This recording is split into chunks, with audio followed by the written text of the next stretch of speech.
Allahumma sholli ala sayyidina Allahumma sholli ala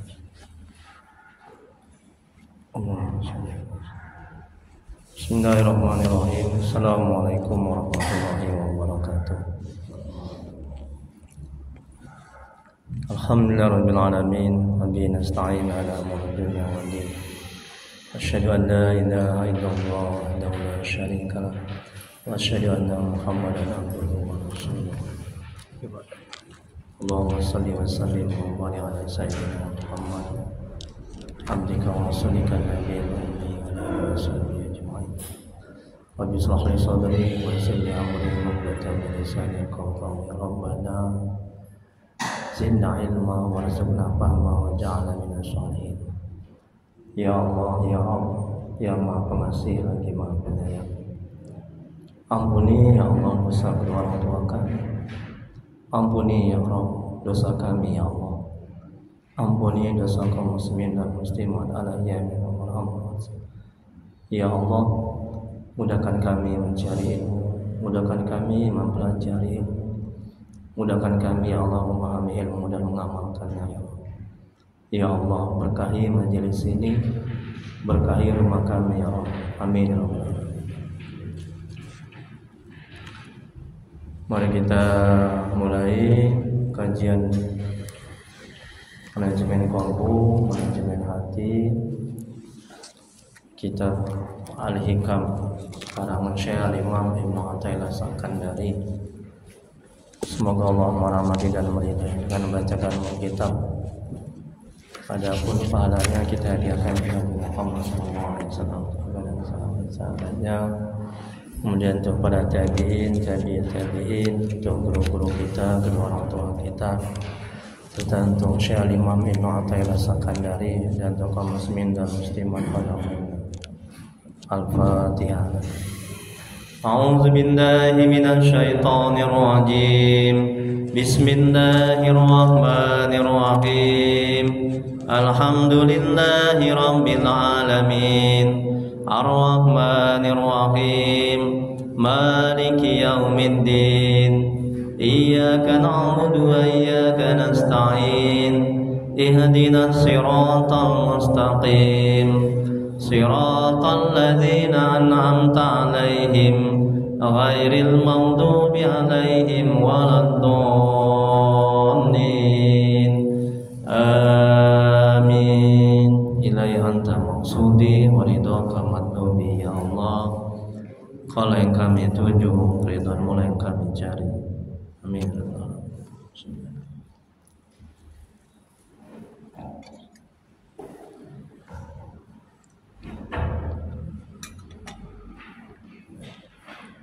Bapak Ibu jemaah pengajian mati oleh Allah Subhanahu wa taala. Baik, kita lanjuti kajian Al-Hikam manajemen hati, hikmah yang ke-46. Bagi yang belum mendapatkan materi hikmah yang ke-45, bisa diambil ya setelah pengajian. Syekh Al-Imam Ibnu Athaillah Sakandari, semoga Allah merahmati dan meridai.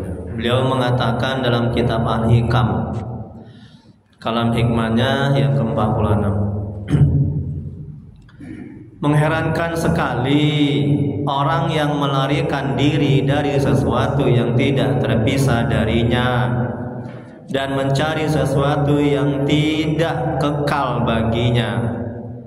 Allah berfirman dalam Al-Quran, karena sungguhnya bukan mata yang buta, tetapi yang buta adalah mata hati di dalam dada. Quran surah Al-Hajj ayat 46. Kita lihat penjelasannya. Sesuatu yang tidak terpisah darinya adalah Allah.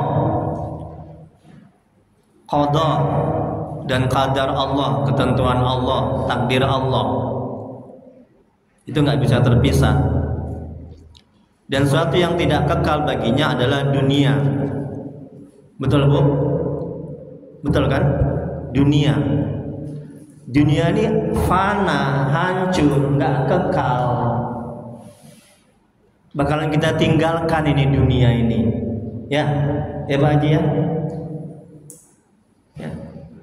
Ini manajemen hatinya agar kita nggak tamak, rakus, dan sakit hati dan kecil hati ketika kita tidak mendapatkan dunia. Ya, ketika kita nggak kaya, ketika kita nggak ada duit, ketika kita nggak ada nasi untuk dimakan, sadarkan dalam hati bahwa dunia ini bakal hancur. Pasti kita akan meninggalkannya, nggak ada yang kekal. Yang kekal siapa? Allah. Yang kekal apa? Qada, qadar, takdir Allah. Itu yang kekal. Itu yang bersama kita. Ya. Jadi sadarkan dalam hati. Ini manajemen hatinya. Kalau nggak gitu kita akan tamak, akan rakus, akan dengki, akan iri, akan berusaha nikmat orang lain pindah ke kita. Betul? Mati-matian kita mencari sampai melupakan akhirat. Betul? Ini kalau orang nggak terampil menata hatinya, ya. Jadi hatinya akan tamak, akan terlalu cinta. Boleh cinta dunia, harta, pangkat, jabatan, istri, silakan. Tapi jangan berlebihan sehingga melupakan akhirat. Sadarkan dalam hati bahwa dunia ini nggak kekal. Ini kata Al-Imam Ibnu Athaillah. Ya. Kita lanjuti. Ini apa katanya? Sesuatu yang tidak terpisah darinya adalah Allah. Qada dan qadar Allah, ketentuan Allah, takdir Allah. Dan sesuatu yang tidak kekal baginya adalah dunia. Enggak kekal, bakalan hancur. Salah satu dari dunia apa yang sudah kita tinggalkan? Apa Ustaz? Apa Bu? Barang-barang di rumah kita itu ada nggak yang kekal sampai sekarang? Yang tadinya kita mempunyai uang habis. Yang tadinya kita mungkin ada mempunyai barang, tak kulkas, sepeda motor, lenyap. Harta perhiasan lenyap, ya kan? Sebentar lagi kita yang lenyap. Innalillahi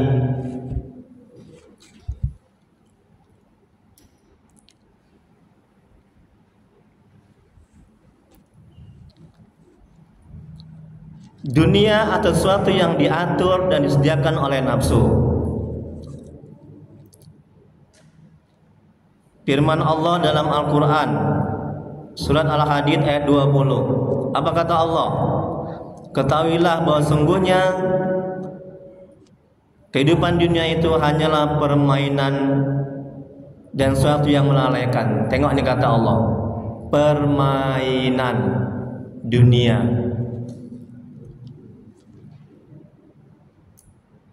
Jadi jangan jadikan dunia itu sebagai tujuan, tapi sebagai alat untuk mencapai tujuan. Kemana tujuan kita, Pak Haji? Akhirat. Tenang hati itu. Dan kehidupan dunia ini tidak lain hanyalah kesenangan yang menipu, permainan melalaikan, kesenangan yang menipu bagi orang yang tidak beriman. Betul?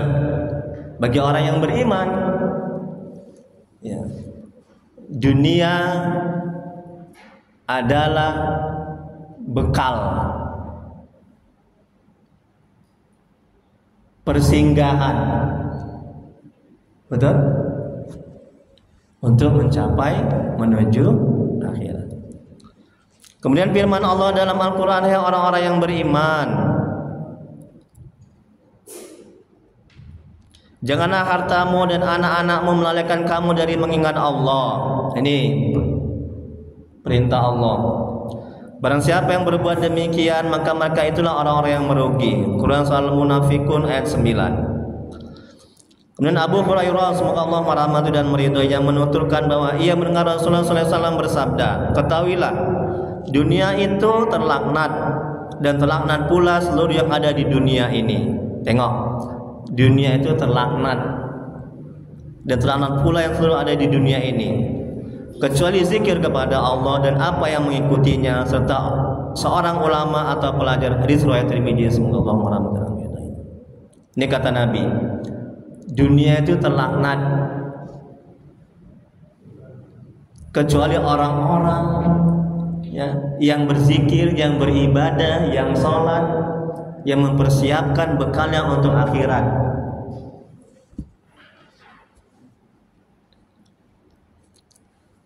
Kemudian berikutnya Syekh Abdullah Haris Al-Muhasibi, semoga Allah merahmati dan meridhoinya, berkata, orang yang memikirkan urusan dunia pada saat sedang melaksanakan ibadah, maka di dalam hatinya yang ada hanya dunia.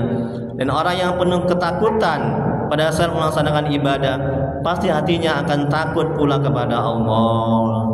Nih, kalau kita beramal ibadah yang di hati hanya dunia, nggak akan bisa ingat kepada Allah.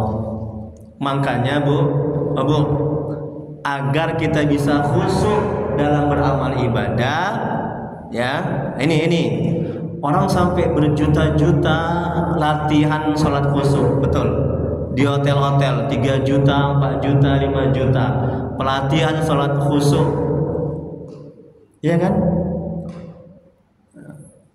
Padahal untuk bisa khusyuk itu gampang aja, mudah aja. Ini kata Syekh Abdullah Haris Al-Muhasibi, kalau kita di luar sholat, hati kita sering ingat dunia, harta, pangkat, jabatan, kerjaan, siap-siap nanti ketika sholat akan terbawa itu. Hati ingat kepada anak, harta, pangkat, jabatan, kerjaan.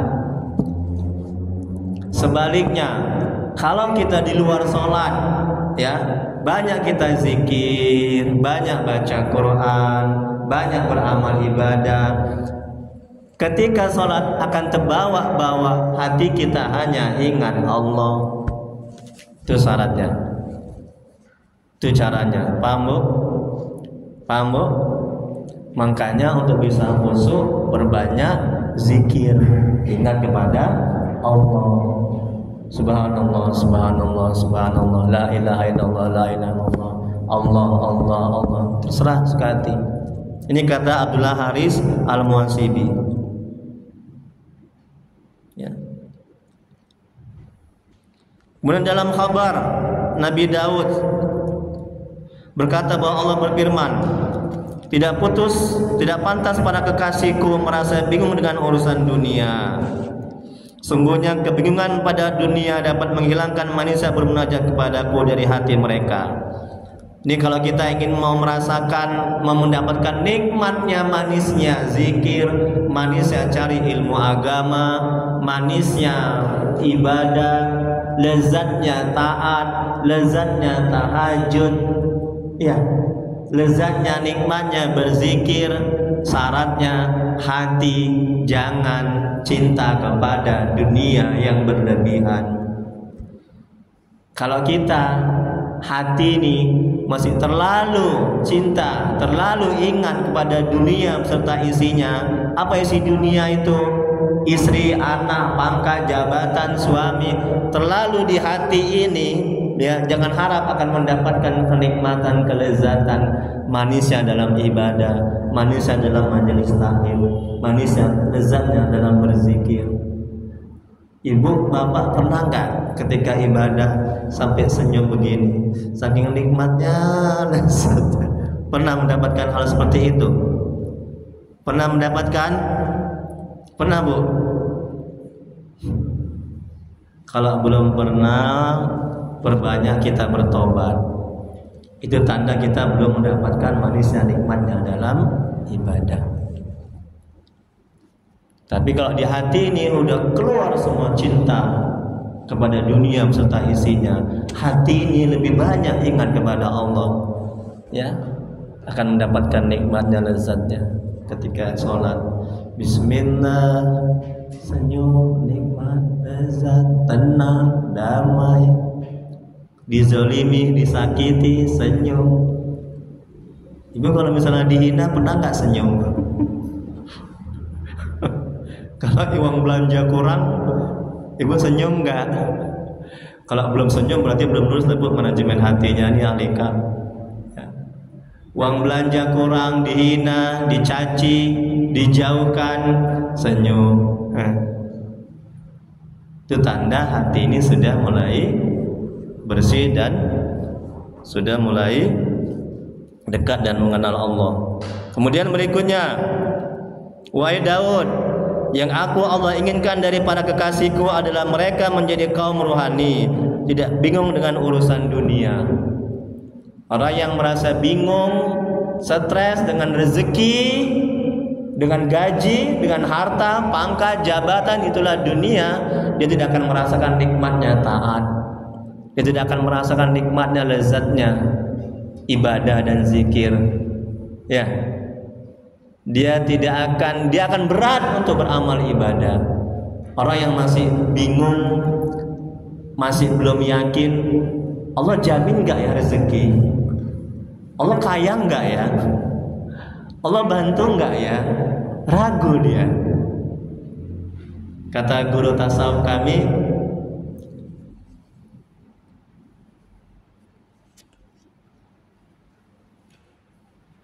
Ustaz Mas'ud, almarhum Ustaz Mas'ud, salah satu guru tasawuf kami, rumahnya di Tembok.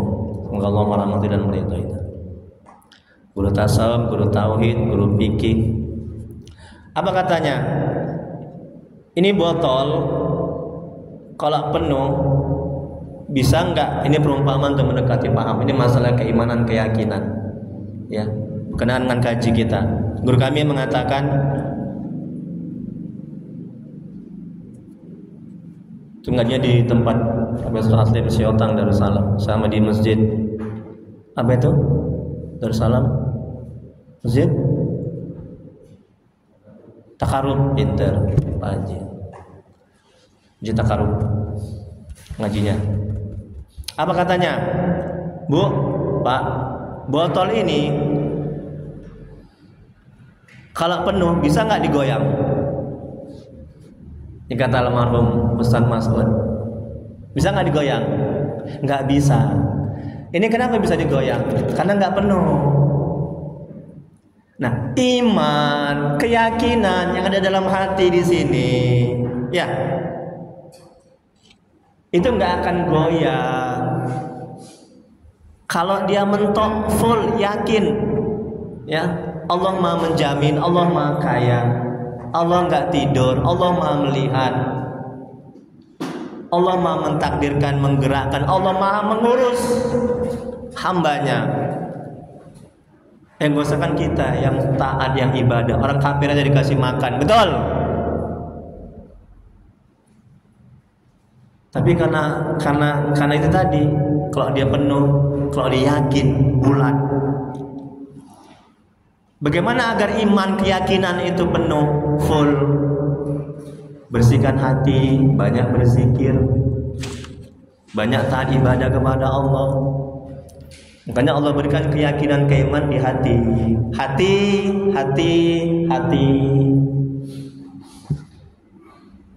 Paham, Bu? Kemudian berikutnya, sebagian ulama berkata, di dunia tidak ada nikmat yang paling tinggi daripada kenikmatan ma'rifatullah, mengenal Allah, Masya Allah, dan mencintai Allah. Tengok kan? Jadi orang yang hatinya bersih, Bu, orang yang hatinya bersih, buah dari zikir, dia akan mendapatkan dua kenikmatan. Yang pertama, hatinya mengenal Allah di dunia, dan juga di akhirat dia akan mendapatkan, dan dia akan mengenal Allah di akhirat dan bisa berjumpa dengan Allah. Itu syarat, ya. Makanya bersihkan hati dengan zikir, dengan ibadah, ya, dengan banyak istighfar. Di dunia tidak ada nikmat yang paling tinggi daripada kenikmatan ma'rifatullah, mengenal Allah dan mencintai Allah. Dan di dalam neraka jahanam tidak ada siksa yang lebih dahsyat daripada siksaan bagi orang yang mengaku mengenal Allah dan mencintai Allah, namun tidak dapat membuktikan pengakuannya sedikit pun. Kemudian berikutnya Syekhul Qadir Al-Jailani berkata, bukalah mata jasmani dan mata hatimu lebar-lebar terhadap dunia yang selalu mengecoh Hadapi dengan menghilangkan, mengekang hawa nafsu. Jangan dibiarkan mengajakannya, dan bawa ke arah pengabdian diri kepada Allah semata-mata. Nih Bu, ya. Jadi hati ini punya mata hati. Ya. Kalau nafsu kita tidak kita kekang, ini kata Syekh Abdul Qadir Al-Jailani, kalau nafsu kita tidak kita arahkan kepada ketaatan, ya siap-siap nafsu kita akan membawa kita kepada kemaksiatan. Kalau kita turunkan hawa nafsu kita, ya, ini akan menyebabkan hati kita akan kotor, bahkan mata hati kita akan buta. Makanya kata Allah tadi di awal, apa katanya Bu? Quran surah Al-Hajj ayat 46 di kalam hikmahnya tadi apa katanya?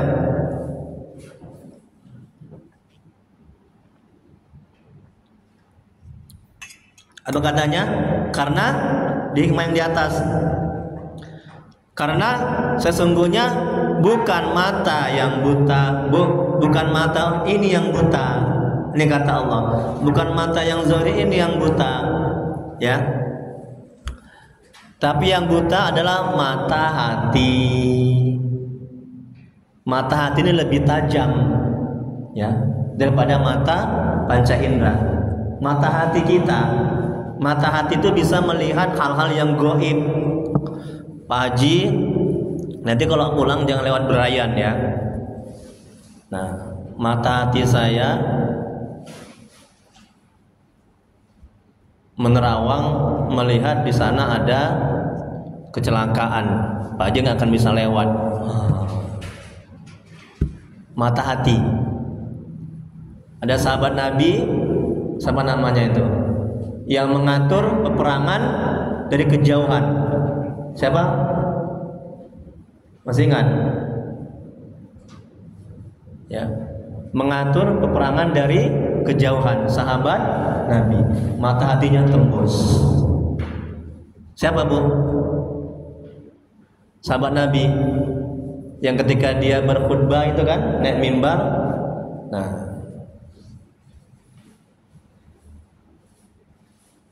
Nah itu mata hati, ya. Kemudian berikutnya Imam Ali bin Abi Thalib, semoga Allah merahmati dan meridhoinya, berkata, barang siapa perhatiannya hanya pada apa yang masuk ke perutnya, maka nilai seorang itu tidak lebih dari apa yang keluar dari perutnya. Ini kalau orang hidupnya, ya, jadi dia hidup untuk makan. Mana yang benar Bu? Hidup untuk makan apa makan untuk hidup? Hah? Hidup untuk makan? Ya, mana Ibu? Nanti nggak lulus nanti Ibu. Ayo cepat Bu, biar lulus Bu. Mana yang benar? Makan untuk hidup atau hidup untuk makan? Ini kata Imam Ali bin Abi Thalib. Hidup untuk makan ya. Ustadz ini asik menyalahkan Ibu aja. Bercanda ya Bu ya.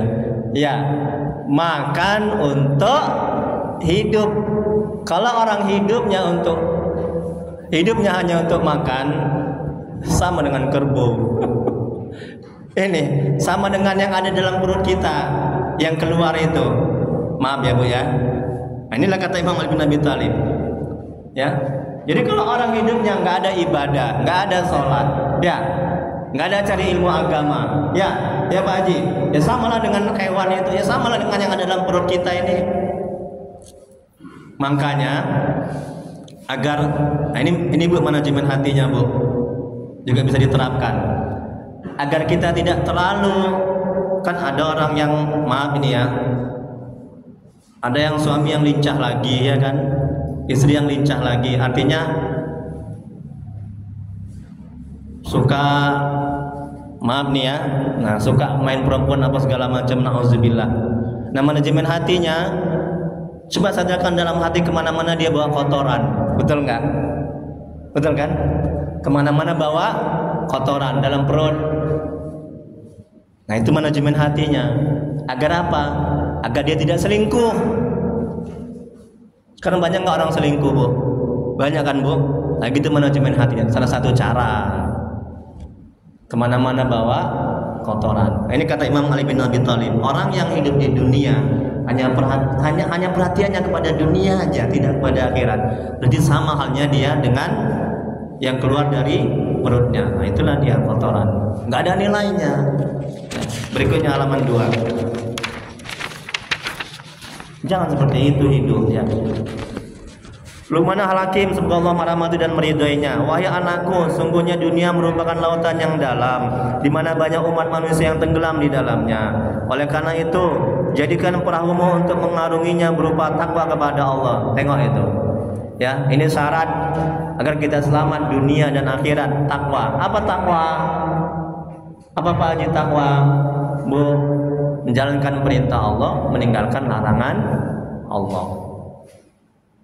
Bahan pengisiannya adalah iman kepada Allah dan layarnya adalah tawakal kepada Allah. Semoga engkau selamat. Kemudian berikutnya Fudail bin Iyad, semoga Allah merahmati dan meridhoinya, berkata, ada 5 macam bencana pada diri manusia. Ini sudah saya bagi di grup. Ada nggak baca grup yang kemarin? Grup manajemen hati. Sekarang ada ngasih kajian manajemen hati di grup manajemen hati. Ini dia, Fudail bin Iyad, semoga Allah merahmati dan meridhoinya. Ada 5 macam bencana pada diri manusia. 5 macam bencana, yaitu hati yang keras, beku air mata, tidak bisa menangis. Ketika ada orang yang susah, dia enggak menangis. Ketika ada orang yang kemalangan, dia tidak sedih menangis. Ketika dia enggak sholat, enggak zikir, enggak cari ilmu agama, dia enggak sedih. Itu bencana itu, Bu. Ya, tenang-tenang saja, Bang. Ketika enggak bertobat, dia enggak bersedih. Bencana. Cinta kepada dunia, panjang angan-angan, sedikit malu. Itulah dia, kata Fudail bin Iyad. Ini ulama besar ini. Kemudian berikutnya Nabi bersabda, Rasulullah SAW bersabda, orang yang risau terhadap akhirat akan Allah beri kekayaan di dalam hatinya. Tengok, kaya hati itu gimana? Kaya hati, Ustaz? Yang kekal itu kaya hati. Kalau kaya harta kan nggak kekal, betul? Betul kan? Harta itu akan habis, binasa. Mana yang kembali sama kita? Harta, Bu. Harta yang kembali sama kita itu yang mana? Yang kita wakafkan, yang kita sedekahkan, betul? Kalau yang kita makan jadi kotoran, betul? Makanya jangan bakhil, jangan pelit, nggak ada artinya, ya. Kemudian berikutnya Allah berikan kekayaan di dalam hatinya. Ini orang yang risau terhadap akhirat. Apa yang dimaksud dengan kaya hati? Kaya hati itulah hati itu kenal kepada Allah, hati itu dekat kepada Allah, hati itu mentauhidkan Allah, hati itu tawakal, hati itu apa lagi? Hati itu ya segala-galanya lah, yang berisi kebaikan itu kaya hati. Ya. Akan Allah kumpulkan kemuliaan pada dirinya, serta dunia akan mendatanginya tanpa disangka-sangka. Sementara orang yang risau terhadap dunia, Allah akan berikan kemiskinan di dalam pandangannya. Allah hancurkan kemuliaannya dan dunia akan mendatanginya sesuai dengan ukuran yang telah ditetapkan. Nih orang yang takut nggak makan,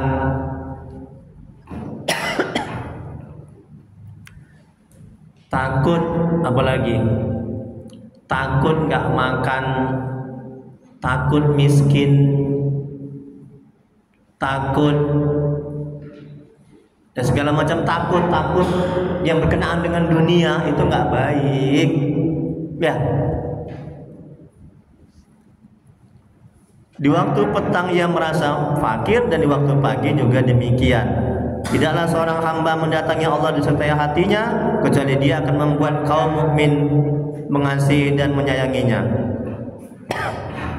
Selain itu, Allah sangat cepat memberikan kebaikan untuknya. Hadis riwayat Tirmidzi. Semoga Allah merahmati dan meridhoinya. Kemudian berikutnya, sungguh aneh. Tengok, perhatikan.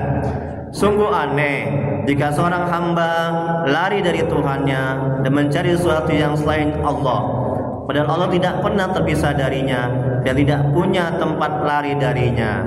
Aneh kata Imam Ibnu Athaillah, ya. Orang yang tidak mau taat, yang lari dari Tuhannya, orang yang nggak mau taat, nggak mau ibadah, ya. Itu berarti orang yang lari dari Tuhannya. Kan aneh itu. Sementara dunia, harta, pangkat, jabatan, ya, dia deketi yang tidak kekal. Kan aneh itu. Ya bakalan binasa kan, harta, pangkat, jabatan kan. Sedangkan Allah nggak akan pernah binasa dan tidak akan kekal dia. Kan aneh dikata Imam Ibnu Athaillah. Ya. Karena dia tidak punya wujud kecuali dari Allah, dari dia, dan tidak memuncul kecuali olehnya. Maka mengapa dia lari dari Allah dengan meninggalkan ma'rifahnya dan meninggalkan muraqabah kepadanya, dengan mematuhi perintahnya dan menjauhi larangannya, serta mencari sesuatu yang tidak memberi kekekalan kepadanya, yaitu hasad dunia yang fana. Hasad yang jika engkau tidak bebas darinya saat hidup, maka dunia pasti hilang darimu dengan kematian. Maka carilah sesuatu yang kekal, jangan sesuatu yang akan musnah. Ini kata Imam Ibnu Athaillah. Carilah yang kekal. Apa yang kekal? Allah, takdir Allah, ketentuan Allah, rahmat Allah, itu yang kekal. Kemudian berikutnya, sungguh mengherankan seorang hamba lari dari sesuatu yang tidak pernah terpisah darinya, yaitu qada dan qadar Allah, takdir Allah. Itu nggak pernah bisa, ya, sampai akhir hayat kita, sampai hari kiamat.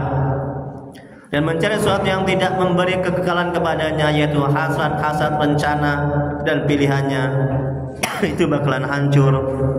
Keinginan nafsu, ya, itu hancur. Sungguh semua yang direncanakan dan ditetapkan olehnya pasti dicerai-beraikan dan dihancurkan oleh qada ketentuan Allah. Maka kita tidak boleh melepaskan diri daripadanya, yaitu yang pertama Allah. Nggak boleh kita nggak beramal ibadah, nggak boleh kita nggak taat, ya. Karena dia telah menciptakan kita, memberikan rezeki, kesehatan dan lain-lain, hingga gerak-gerik tubuh kita, semuanya itu dijadikan oleh Allah. Bagi manusia tidak lain hanya ikhtiar dan usaha, itu pun tidak memberikan bekas apa-apa. Tengok, Bu, ya, api itu tidak membakar kalau Allah tidak menghendaki, mentakdirkan. Betul. Contohnya siapa? Nabi Ibrahim. Tengok,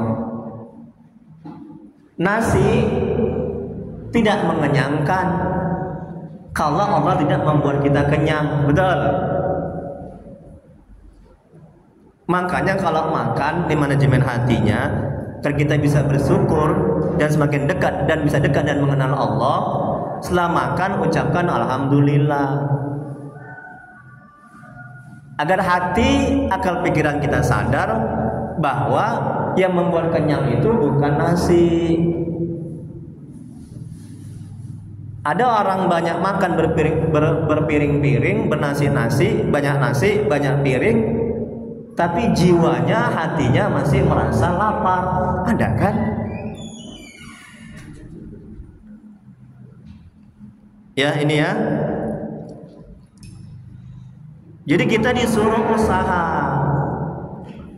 Kerja itu perintah Allah. Bu, kerja itu perintah Allah. Udah? Kenapa kita disuruh kerja? Kenapa?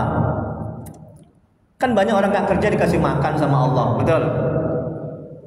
Wali-wali Allah, ya, yang Allah sebutkan dalam Al-Quran, mereka sebagian itu tidak ada kerja, kerjaannya cuma ibadah, ya. Tapi Allah kasih rezeki dari segala macam arah. Mereka hidup, mereka makan. Nah, kenapa kita disuruh kerja? Agar menjadi ladang amal ibadah. Jadi ibadah itu tidak hanya sholat, paham? Kerja juga ibadah. Tapi ingat, ikhtiar nih kata Al-Imam Ibnu Athaillah, usaha kita itu, kerja kita itu tidak memberikan bekas apa-apa. Apa maksudnya? Artinya kita dapat duit bukan karena kerja kita, ya. Tapi Allah yang memberikan hasil dari kerja kita. Saya pelan-pelan menjelaskannya biar paham. Jadi ketika kita kerja, sadar ini manajemen hatinya. Sadarkan dalam hati bahwa kita kerja itu niatkan menjalankan perintah Allah. Udah, sebagai ladang amal ibadah. Hati kita, akal pikiran kita mesti pasrah, tawakal, berserah kepada Allah. Jangan tujuan kita bekerja untuk mendapat duit, jangan. Untuk mendapat gaji, jangan. Paham ini Bu? Kalau itu yang ibu lakukan, ketika ibu belum dapat, ibu akan stres, sengsara, menderita. Karena apa? Karena hati, akal pikiran ibu bergantung kepada usaha dan ikhtiar. Paham ini ya? Alhamdulillah Pak Haji serius sekali ya. Ya, jadi banyak orang yang stres, kecewa, berhenti beramal ibadah. Kenapa? Ketika dia usaha kerjanya itu tidak mendapatkan hasil, itu akibat dia bergantung bersandar kepada usahanya. Tadi kata Imam Ibnu Athaillah, usaha tidak memberikan berkas apa-apa. Disadarkan dalam hati, akal pikiran. Ketika kita berusaha, ya, kita berusaha semata-mata menjalankan perintah Allah. Kita berusaha semata-mata untuk beramal ibadah, menegakkan hak-hak ketuhanan. Jadi ketika apa yang kita usahakan belum mendapatkan, kita tidak akan stres, sengsara, menderita. Jangan bergantung bersandar kepada usaha kita. Dan ketika kita mendapatkan apa yang kita hasilkan, kita bersyukur kepada Allah. Kita semakin dekat dan mengenal Allah. Dan kita sadar bahwa bukan karena usaha kita mendapatkan, tapi semata-mata karena apa Bu? Karena rahmat Allah, karena karunia Allah. Masya Allah. Enak gak Bu? Enak manajemen hati kan? Ibu nggak bilang enak, kalau besok nggak mau saya lagi nggak kecilan. Enak kan Bu? Walaupun nggak enak bilang aja enak Bu ya. Bercanda ya Bu ya. Masya Allah. Ini banyak kali orang stres, menderita ya. Karena apa? Karena dia bergantung bersandar kepada usahanya, kepada doanya. Ini tidak memberikan bekas apa-apa. Ingat itu ya, amalkan ya Bu ya. Nah, suami begitu juga. Ketika suami kerja, ya, jangan tujuan kerja itu suami itu untuk mendapatkan gaji, jangan. Untuk mendapatkan duit, jangan. Ya, kan banyak orang bekerja pergi pagi pulang malam tapi nggak mendapat apa-apa, banyak kan? Itu artinya bukan karena kerja itu dia mendapatkan hasil yang dia inginkan, tapi semata-mata karena rahmat Allah, karunia Allah, nikmat. Berikutnya, yang kedua Bu, lihat lagi. Ini kata Imam Ibnu Athaillah. Udah habis, satu lagi. Hari akhirat, maka ini kata Imam, maka kita tidak boleh melepaskan diri daripadanya, yaitu yang pertama Allah, yang kedua hari akhirat. Tidak mematuhi perintah-perintah Allah untuk dilaksanakan dan tidak meninggalkan larangan-larangan Allah.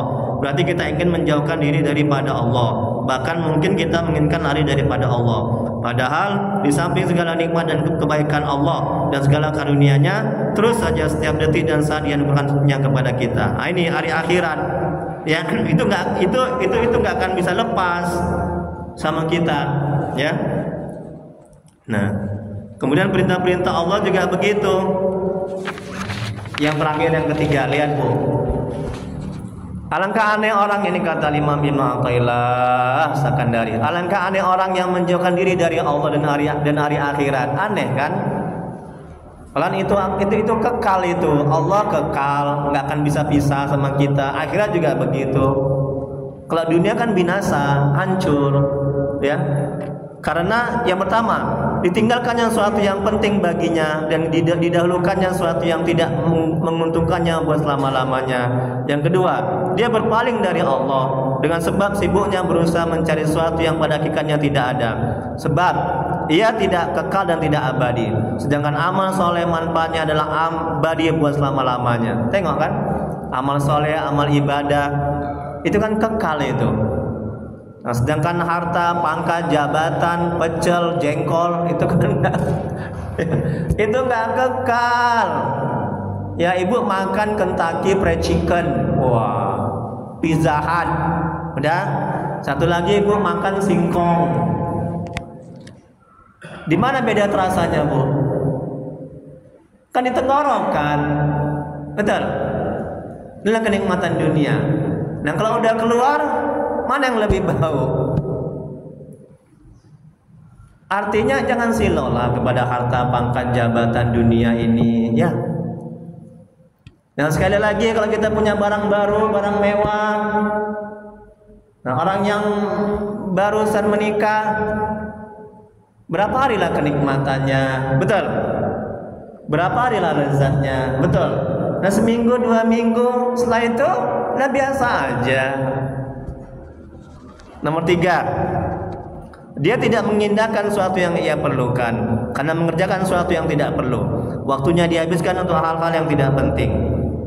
Orang yang menjauhkan diri dari Allah dan akhirat yang kekal dan mendekatkan diri dari dunia serta isinya, menurut para ahli tasawuf dan tauhid adalah dianggap orang yang buta. Apa yang buta, Bu? Apa yang buta? Mata hati. Tadi kalau hikmah yang di atas, bukan mata zahir yang buta, tapi mata hati. Ya. Bukan, ini kan dia Al-Imam menjelaskan, bukan buta mata, tetapi hati mereka lah yang buta. Baru saya bilang tadi, sebab hati mereka tidak dapat melihat hakikat kebenaran. Tengok, hikmah, hakikat kebenaran, pelajaran-pelajaran itu mata hati yang bisa melihat. Kalau mata ini nggak bisa melihat. Makanya bersihkan hati. Agar apa? Agar mata hati bisa melihat hikmah-hikmah kebenaran, kejadian-kejadian. Misalnya ibu dizolimi, disakiti, dicontoh, ya. Kalau mata hati ibu tidak bersih, kotor, mata hati tidak bisa melihat hikmah dari musibah yang ibu alami. Tapi kalau hati ini bersih, maka mata hati akan bisa melihat, oh aku dizolimi, disakiti. Hikmahnya apa?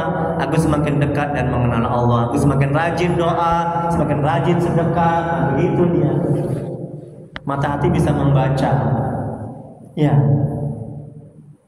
Nanti kalau sudah bersih kali karena ibu banyak zikir, banyak ibadah, nanti mata hati ibu nanti, makanya Rasulullah SAW bersabda, takutlah kepada takutlah, apa kata Nabi, semuanya orang beriman itu mata hatinya melihat, firasat orang yang beriman dia melihat dengan cahaya Allah, atau seperti kata Nabi, begitulah hadisnya. Artinya orang yang beriman hatinya bersih, mata hatinya akan tembus pandang. Mata hatinya bisa melihat hal-hal yang tidak bisa dilihat oleh mata panca indera. Yang saya bilang tadi, mata hatinya akan bisa melihat menerawang. Nah, itu namanya karomah yang didapat oleh wali-wali Allah. Berikutnya, firman Allah dalam Al-Quran, karena sungguhnya bukan mata yang buta, tetapi yang buta adalah mata hati dalam dada. Quran Al-Had ayat 46. Kemudian berikutnya, Syekh Al-Imam Abdul Hasan As-Sazili, ini gurunya Syekh Al-Imam Abdul Abbas Al-Mursi. Syekh Abdul Abbas Al-Mursi gurunya Syekh Al-Imam Ibnu Athaillah Sakandari, semoga Allah merahmati dan meridhai mereka. Ini masih zuriat Nabi, ya, keluarga Nabi. Mata hati buta dalam 3 hal, ini kata Imam Abdul Hasan As-Sazili. Yang pertama, membebaskan anggota badan dari maksiat kepada Allah. Kemudian taat terhadap makhluk Allah dan berpura-pura taat kepada Allah. Cara membuka mata hati adalah dengan banyak fikir tentang ciptaan Allah, ya, masih jauh dari Allah, masih belum sempurna dalam ibadah dan lain-lain. Kemudian banyak zikir, menjauhi teman tidak baik. Orang yang mencintai dunia, jauhi kemaksiatan dan kezaliman, dan hadir di majelis ilmu. Majelis ilmu paling cepat untuk menerangkan mata hati lebih daripada fikir dan zikir. Ini kata Imam. Majelis ilmu kayak kita ini, ya, itu sangat dahsyat, sangat baik untuk menerangi mata hati, ya, daripada fikir dan zikir. luar biasa ini majelis ilmu ini. Makanya perbanyak Bu, Pak, ya, Ustadz, ya, menghadiri majelis-majelis ilmu. Kemudian berikutnya Allah berfirman dalam Al-Quran, dan sungguh akan kami isi neraka jahanam hanya banyak dari kalangan jin dan manusia. Mereka memiliki hati tetapi tidak dipergunakannya untuk memahami ayat-ayat Allah, dan mereka memiliki mata tetapi tidak digunakannya untuk melihat tanda-tanda kuasa Allah, dan mereka mempunyai telinga tetapi tidak digunakannya untuk mendengarkan ayat-ayat Allah. Mereka seperti hewan ternak, bahkan lebih sesat lagi. Mereka itulah orang-orang yang lengah. Quran Surah Al-A'raf ayat 179. Yang terakhir, jika engkau diberi harta dunia lalu engkau tidak mensyukurinya serta lalai terhadap akhirat, berarti harta tersebut merupakan ujian bagimu. Engkau berpaling kepada Allah kala engkau condong kepada indahnya dunia, terbuai dengannya, sibuk memikirkannya, serta lupa pada rasanya hari kiamat. Allah berfirman dalam Al-Quran, jangan engkau membelalakan kedua matamu, terkagum-kagum dengan apa yang kami berikan kepada mereka sebagai perhiasan kehidupan dunia. Hal itu untuk menguji mereka, sedangkan rezeki Tuhanmu jauh lebih baik dan kekal. Quran Surah Taha ayat 131. Yang terakhir, pencari dunia yang tercela adalah yang mencari dunia hanya untuk dirinya sendiri, bukan untuk Allah. Itu tercela, ya. Tapi kalau mencari dunia untuk Allah, artinya kita mencari dunia, Bu, kita mencari dunia untuk mendekatkan diri kepada Allah, untuk mengenal Allah, untuk apa lagi? Untuk beribadah kepada Allah, itu tidak tercela. Untuk akhirat itu tidak tercela. Untuk dikumpulkan bukan untuk diinfakkan, dan untuk berbangga-bangga bukan untuk memenuhi keperluan. Jadi kembali lagi Bu, kalam hikmahnya yang ke-46, Syekh Al-Imam Ibnu Athaillah Sakandari mengatakan dalam kalam hikmahnya, tengok Bu, tengok.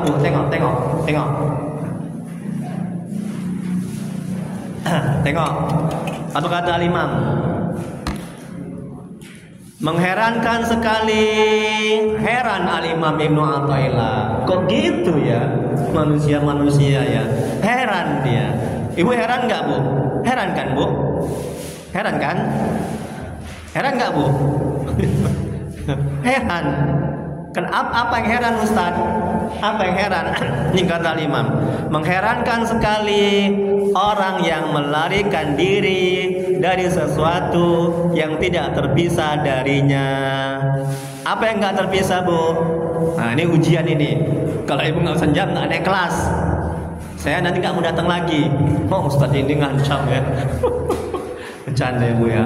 Tolong bantulah Ustaz Bu. Kalau Ibu jawab senang Ustaz. Coba Ibu dari tadi kan ini sudah jam berapa nih ya? Sudah 3 halaman. Ustaz sudah menjelaskan ya dengan panjang lebar. Nah, coba ulangi lagi. Yang bisa dapat inilah nanti. Nah, ini aku. Ya, coba Ustaz lagi. Tolong jawab Bu. Mengherankan sekali. Ya, Ibu kira-kira udah paham belum? Ustaz mau tahu. Orang yang melarikan diri dari sesuatu yang tidak terpisah darinya. Apa Bu? Yang tidak terpisah Bu. Yang pertama apa Bu? Oh, Ustaz dibantu sama Ustaz Bu. Bilang makasih sama Ustaz Bu. Ustaz urdet Bu. Apa Ustaz? Pinter. Apa Bu? Ibu juga pinter, alhamdulillah. Nanti Ibu tuh marah, nanti nggak bilang pinter. Ya, jadi orang yang lari dari Allah, ya, yang nggak terpisah, ya, yang nggak sholat, nggak ibadah, nggak mencari ilmu agama seperti ini, ya, nih, nggak mau dia, kan bodoh bin tolol itu, kan heran gitu, ya, udah, kemudian qadar dan qadar takdir, mana bisa terpisah takdir Allah, ya kan? Udah, ini lagi Bu, pertanyaan kedua. Ustaz, pertanyaan kedua. Yang satu udah lulus. Ya. Ustaz jangan bantu dulu Ustaz ya. Enggak bercanda Ustaz ya. Enggak apa-apa Ustaz, bercanda. Maaf. Dan mencari sesuatu yang tidak kekal baginya. Apa Bu yang enggak kekal Bu? Apa yang enggak kekal? Dunia dan isinya. Harta, pangkat, jabatan, anak, suami. Ya kalau anak suami bakalan hancur, tapi akan dibangkitkan kembali. Dia alamnya sudah beda kan, kalau kita kan di alam barzah. Tapi kalau dunia mana ada di alam barzah? Nggak, artinya kan hancur binasa. Ya, wallahu alam. Hanya Allah yang maha mengetahui. Mohon maaf ya Bapak Ibu ya, lebih kurang ya, mungkin ada yang canda-canda tadi ya, mohon maaf. Allahumma sholli ala sayyidina. Silakan bertanya. Kita ada yang berdiskusikan. Jam 6:21. Ini agak banyak nih yang kemarin ini, diambil lah. Nanti saya pahalanya sedikit karena kemarin gerimis-gerimis ya Ustaz ya. Jadi agak-agak sedikit yang datang, makanya saya fotokopi ini ya. Hikmah yang ke-45 ya. Oke, silakan. Nah, diambil ya tolong ya. Nanti biar saya dapat pahala banyak. Ya kalau misalnya mau 1 mau 2 kasih tetangganya, nggak apa-apa. Ustaz ngambil 3, Ustaz ngambil 4, tetangga saya. Bismillah, alhamdulillah mungkin banyak pahala saya. Itu manajemen hatinya. Tapi kalau misalnya, waduh, habislah duit untuk fotokopi, jangan banyak-banyak Ibu ya. Itu kalau hatinya itu nggak baik, hatinya itu kotor. Kalau hati kita baik, kita terampil. Tengok nih ya, kasih makanan. Makanya kalau hati kita nih baik, ada tanya Bapak Ibu? Udah paham ya? Alhamdulillah. Doa lah kita ya. Nih tolong diambil ya, ini ya. Nah, nanti kasih tetangganya juga nggak apa-apa. Banyak ini. Nah, ini untuk yang akan datang nanti. Mungkin ada yang nggak hadir. Oh, Pak Haji yang sini mana ya Ustaz? Pak Haji itu yang sini sudah 2 kali nggak datang. Yang rumahnya di Adubrayan itu. Nah, tengah Bapak. Pak Haji apa namanya? Lupa saya. Sehat ya? Oh, belum tahu. Rumahnya katanya di Brayan. Doa kita ya. Astagfirullahaladzim, astagfirullahaladzim. Allahumma shalli ala sayyidina Muhammad. Allahumma shalli ala sayyidina Muhammad. Allahumma shalli ala sayyidina Muhammad. Bismillahirrahmanirrahim. Alhamdulillahirabbil alamin. Hamdan yu'ti ni'amahu wa yakfi mazidan. Ya Rabbana lakal hamdu kama yanbaghi li jalali wajhika wa 'azimi sultanik. Allahumma shalli ala sayyidina Muhammad wa ala ali sayyidina Muhammad. Ya Allah ya Rahman ya Rahim, Engkau bertawassul kepada Allah. Mengasilah keberkahan kemuliaan Muhammad sallallahu alaihi wasallam. La ilaha illa anta subhanaka inna kunna minaz zalimin. Ampuni ya Allah dosa kedua orang tua kami. Ampuni ya Allah dosa kedua orang tua kami, keluarga kami yang telah mendahului kami. Jauhkan mereka dari siksa kubur. Jadikan kuburan mereka taman-taman surga-Mu. Tempatkan mereka ya Allah sebaik-baiknya tempat di surga-Mu ya Allah. Ya Allah, mohon ya Allah dengan rahmat-Mu ya Allah. Ampuni dosa dan maksiat kami ya Allah. Ampuni sebesar apapun masa lalu kami. Terima amal ibadah kami, terima tobat kami. Kasihanilah kami ya Allah. Ya Allah, ampuni dosa kaum muslimin dan muslimat al-ahya minhum wal amwat. Ya Allah, mohon ya Allah, tolong ya Allah, jadikan keluarga kami keluarga yang sakinah mawaddah warahmah. Jadikan anak-anak kami yang saleh-salehah, jauhkan kami dari musibah dan bala bencana. Ya Allah, mohon ya Allah, tolong ya Allah, tuntun hati kami agar bisa istiqomah dalam taat kepada-Mu, agar bisa selalu mengingat-Mu, agar bisa selalu berselawat kepada Rasul-Mu ya Allah. Ya Allah, bila di antara kami, keluarga kami, saudara kami, jemaah ini ada yang sakit, mohonlah ya Allah, tolonglah ya Allah, angkat penyakitnya ya Allah, beri kesembuhan kepadanya ya Allah. Bila dia mendapat kesulitan hidup, mohon ya Allah, mudahkan ya Allah kesulitannya ya Allah, beri jalan keluarnya ya Allah. Ya Allah ya Rabb, Rabbana la tuzigh qulubana ba'da idh hadaytana wa hab lana min ladunka rahmah innaka antal wahhab. Rabbana atina fid dunya hasanah wa fil akhirati hasanah wa qina azabannar. Wa sallallahu ala sayyidina Muhammad wa ala alihi wasallam. Subhana rabbika rabbil izzati amma yasifun wa salamun alal mursalin walhamdulillahi alamin. Allahumma shalli ala sayyidina Muhammad. Taqabbalallahu minkum. Assalamualaikum warahmatullahi wabarakatuh. Ya silakan Ibu, Bapak ya, mungkin ini tadi hikmah yang ke-45 tolong diambil, kasih saudara tetangganya ya. Bisa. Stop.